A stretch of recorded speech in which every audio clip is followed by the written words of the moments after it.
can't win. If you strike me down, I shall become more powerful than you can possibly imagine. No!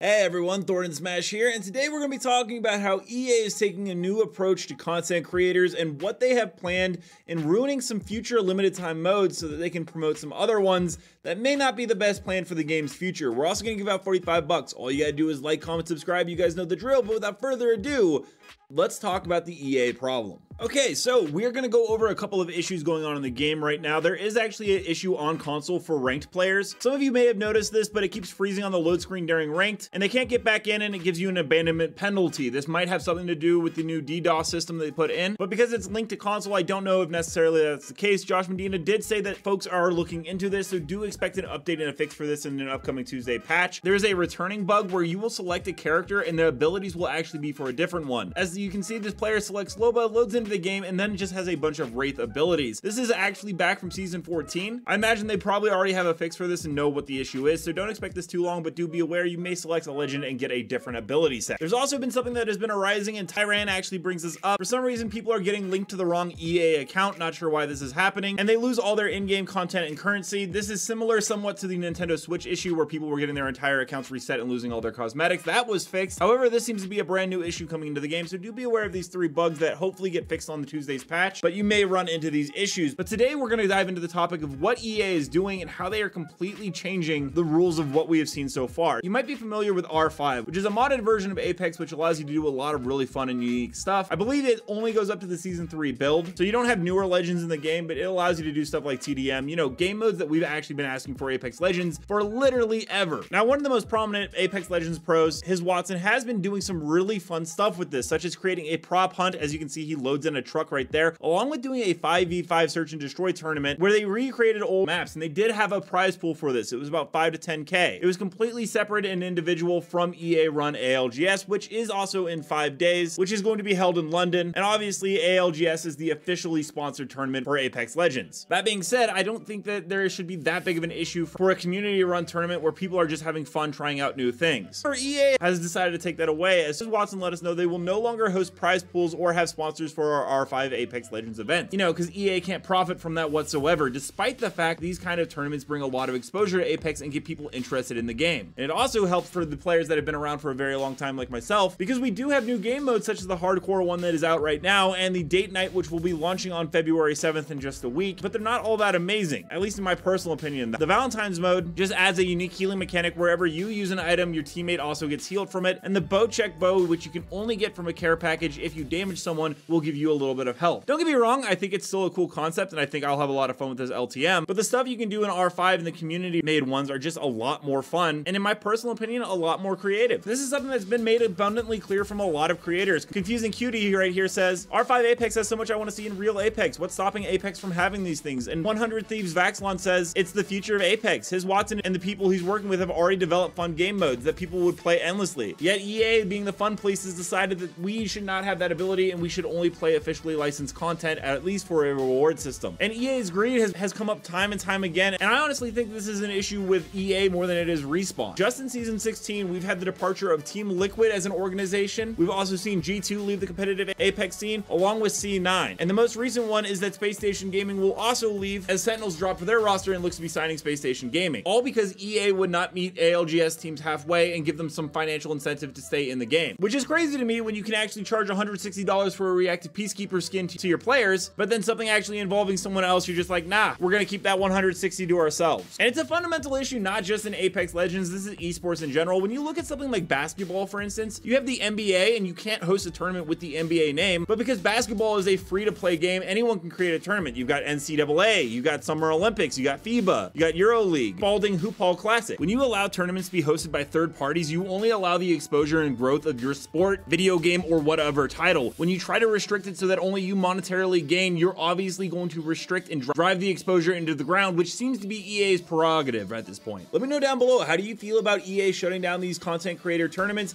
and do you think it's a bad move for PR in the future of the game of Apex Legends? And until next time, Legends, keep slaying the Outlands, and I'll see you out there.